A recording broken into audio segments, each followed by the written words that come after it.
Hemo People, selamat datang di program Basa Nggak Basi. Perkenalkan aku Ica, dan hari ini aku berkesempatan untuk menemani kalian selama beberapa menit ke depan nih. Setelah pekan lalu, kita udah kedatangan tamu yang spesial banget dari Peta 7. Nah, hari ini kita kedatangan tamu yang nggak kalah spesial loh, yaitu founder dari Silution. Nah, langsung kita ngobrol aja yuk bareng foundernya. Halo Kak. Halo Ica. Halo Kak. Thank you banget nih udah diundang ke Basa Nggak Basi. Makasih Kak. Boleh nggak nih Kak kenalin dirinya dulu ke Hemo People di rumah? Boleh banget. Jadi perkenalkan, nama saya Darwin, founder dari Silution. Udah kurang lebih sekitar setahun nih mendirikan Silution. Silution itu apa sih, mungkin untuk teman-teman yang belum tahu. Jadi semenjak Juni 2020 kami membuat platform kesehatan mental. Jadi tidak hanya ada psikoedukasi, juga ada webinar rutin ya. Jadi untuk teman-teman mungkin yang butuh self development bisa cek banget ke webinar kami. Dan terakhir menyediakan layanan konseling online sih. Sejauh ini masih itu layanannya, sama juga udah ada YouTube sih. Oke, menarik banget ya. Berarti Silution ini selain ada webinar, ada psikoedukasi juga. Terus aku lihat Silution ini juga ada campaign gitu-gitu ya Kak, kayak volunteering gitu. Nah, jadi semenjak followers kami 10.000-an, kami mulai ini sih pengen meningkatkan awareness, jadi biar bisa menggunakan influence-nya dengan tepat gitu sih. Jadi karena kan beberapa pesan yang kami mau sampaikan, tapi kan kadang kalau misalnya via webinar yang ikut cuma 20 orang, 30 orang, sedangkan ketika via campaign ini jadi bisa menyebar lebih luas lagi. Pengen menyebarkan pesan-pesan yang sebelumnya tidak bisa tersebar nih kalau via webinar. Begitu sih. Oke, berarti edukasinya lebih efektif gitu ya Kak. Kalau gitu sebagai founder dari Silution nih Kak, kakak ada kesibukan khusus nggak kira-kira dalam situasi pandemi kayak gini? Untuk saat ini memang fokus di Silution doang sih, jadi terus fokus ngembangin. Jadi nggak ada kegiatan lain. Jadi abis kita kenalan nih dan udah membahas sedikit tentang apa itu Silution dan kesibukan kakak sebagai founder Silution, sekarang aku dan tentunya Hemo People di rumah juga mau tahu nih, sebenarnya sejak kapan Silution ini berdiri dan apa sih tujuan dari awal mula berdirinya Silution? Mungkin yang udah kakak sampein tadi bisa sedikit dielaborasi gitu Kak. Iya, jadi untuk Silution ini berdirinya semenjak Juni 2020. Dulu di awalnya itu dibuat karena pengen deh nyediain platform yang dimana banyak webinar yang harganya terjangkau. Karena dulu awal-awal itu harga webinar kan cukup pricey ya di tahun 2020 awal. Jadi itu sih yang menjadi latar belakang kenapa mau buat Silution. Jadi selain bisa menyediakan layanan kesehatan mental yang terjangkau, juga mau nih ngasih peluang kerja untuk psikolog-psikolog yang lagi terdampak pandemi. Jadi pengen menjadi perantara. Keren dan mulia banget ya Kak tujuannya. Thank you. Keren sih, soalnya aku beberapa kali ikut webinar sama campaign-nya juga temanya unik-unik sih dari Silution. Nah, seperti yang kita tahu nih, Silution ini hadir untuk bisa dibilang mengedukasi dan menyediakan layanan yang berbau psikologis gini Kak.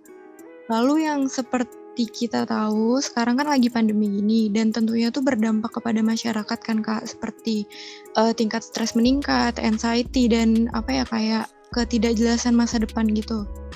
Nah, kira-kira apakah keadaan ini menjadi tantangan khusus bagi Silution dalam memberikan konten-konten yang dapat istilahnya menemani para audiens Silution dalam melewati masa-masa sulit pandemi? Situasi ini malah ngebuat banyak orang lebih aware nggak sih terkait kesehatan mental. Jadi kayaknya makin lebih rame dibanding tahun-tahun sebelumnya. Jadi membuka peluang baru gitu ya Kak? Ya, membuka peluang baru. Mungkin karena sebelumnya kan orang andaikan mau tahu informasi tentang kesehatan mental kan misalnya harus ikut seminar offline kan, bisa jadi mereka nggak ada waktunya. Tapi semenjak ada pandemi ini kan waktu luang lebih banyak, jadi banyak juga pintu-pintu yang terbuka nih buat menyebarkan informasi terkait kesehatan mental. Lalu ada nggak nih Kak kegiatan atau layanan khusus yang diberikan oleh Silution di masa pandemi seperti ini? Ya, jadi memang dari awal itu pengennya semuanya serba online, dari webinar online, terus konten-konten online juga. sama psikoedukasi online sih. Jadi memang rutin upload informasi-informasi terkait kesehatan mental, terkait gangguan mental, dan sejenisnya. Kalau untuk webinarnya juga beragam sih temanya. Jadi nggak cuma misalnya bahas tentang gangguan, tapi juga bahas tentang self-improvement, tentang relasi romantis, bahas tentang keluarga juga. Dan nggak cuma yang berbayar aja, tapi ada yang gratis juga, itu sih. Untuk apa ya Kak, istilahnya partisipannya berarti jauh lebih meningkat ya di pandemi kayak gini? Iya, kan memang semenjak buat solution ini dari pandemi. Jadi melihat antusiasme orang-orang kayaknya lagi meningkat nih semenjak pandemi terkait kesehatan mental. Jadi waktu itu ngelihat ini sebagai peluang yang bagus sih untuk mendirikan solution. Kalau misalnya konten-konten kakak di sosial media itu kan psikoedukasi gitu, tapi ada nggak sih yang membedakan solution sama akun-akun sejenis gitu? Mungkin dalam konten atau dalam layanan-layanan kakak? Kalau untuk dari layanannya, yang paling menjadi nilai bedanya, kualitasnya kami selalu maintain. Mungkin yang menjadi pembeda utamanya adalah dari keterjangkauannya. Kalau di tempat lain kan mungkin lebih mahal ya harga webinarnya, andaikan yang berbayar. Kalau di kami mau maintain tetap terjangkau. Jadi sama kualitasnya kami juga maintain. Jadi mau webinar free, mau webinar berbayar, kualitasnya sama aja. Sama mungkin tema-tema yang diangkat sih, kami suka ngangkat topik-topik yang jarang diangkat. Kayak dulu tuh sempet ngundang Mbak Tara, tapi biasanya bahasnya palingan cuma overthinking gitu kan bosen ya. Yeah. Jadi waktu itu kami bahasnya suruh dia sharing tentang pengalaman dia saat menjadi psikolog di rumah sakit jiwa.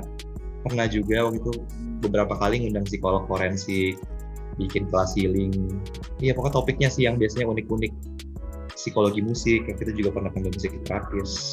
Tapi iya sih emang content solution menurut aku jarang dibahas di akun-akun lain. Tujuannya memang itu sih, biar bisa memicu diskusi terkait topik-topik yang belum pernah dibahas.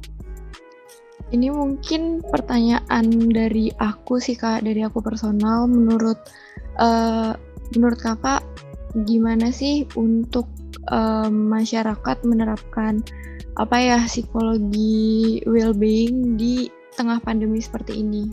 Pasti tetap self-care ya, walaupun di pandemi gini kan bukan menjadi penghalang untuk self-care dan self-love ya. Itu satu. Mungkin sama pesan kedua yang bisa diberikan kali lebih jangan banding-bandingin sih, karena ini kan lagi pandemi, situasi yang berbeda. Semua orang pasti ngalamin ini juga, jadi jangan ngerasa kita yang paling terdampak dari pandemi ini. Mungkin lebih menerapkan self-compassion juga tuh. Harus lebih mindful juga terkait situasi saat ini kayak gimana, sama mungkin jangan banding-bandingin ke tahun-tahun sebelumnya atau ke orang lain, karena kan progres tiap orang beda-beda sih. Sama mungkin ini kan lagi situasi khusus ya, jadi kita nggak bisa samain persis kayak di tahun-tahun sebelumnya apabila ada target kita yang nggak tercapai. Jadi sama jangan menyalahkan diri sih untuk di situasi kayak gini.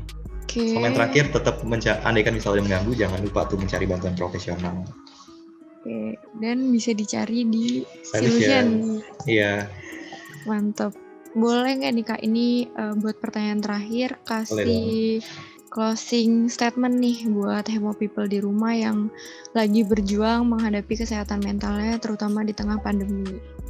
Iya, jangan lupa nih untuk mencari bantuan profesional. Maksudnya, walaupun punya gangguan mental bukan berarti kita kedepannya nggak bisa jadi apa-apa, tapi itu cuma bagian dari diri kita doang sih.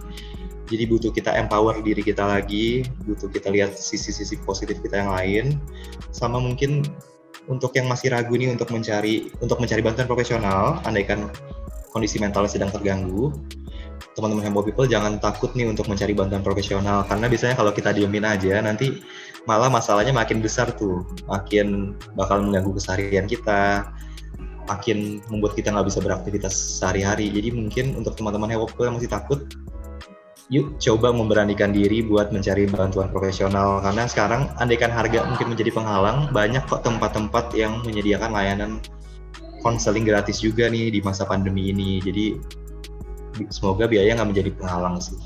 Oke, pertanyaan terakhir tadi benar-benar menutup bincang-bincang sore ini dengan sangat baik sih. Aku sendiri ngerasa tercerahkan setelah mendengar kata-kata dari Kak Darwin.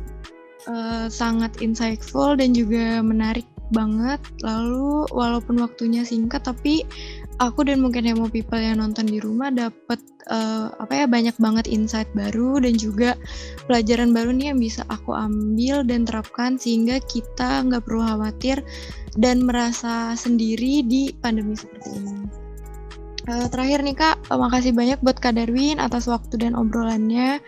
Inspiratif dan membantu banget. Semoga kita berkesempatan Kak untuk bertemu lagi di lain waktu.